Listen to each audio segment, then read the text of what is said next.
sana isusunod ang pagsasaayos yung rapos. ng kuryente. Sa ngayon ay malaking bahagi Aking ng bongse. kabilang ng Aurora ang walang supply ng Para alam kuryente. ko kung saan yung tatanggalin ko. Ay apektado Oo, rin kaya yun para na. sa ngayon ang pagtawag at maging ng pag-text. O, ayan, para at least sa tatakpan pa rin yung kilikili mo. Ito yung kilikili mo. Signal dito sa Aurora Huwag ka malikot. sumisikat na yung araw. Bagamat medyo magulang pa yung pananakita Ayan. dito sa Teka, dito na sa kabila. At yan po ng aming update mula rito sa Bayan Aurora. Balik sa inyo dyan agad.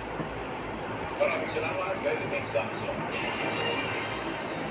Ang naging karanasan sa nakalipas na bagong Christine ang naging batayan ng mga kababayan natin sa Camarines School upang maging maangka at handa sa Hindi, pananakas wag ka ng pa naman. pagpapit ito.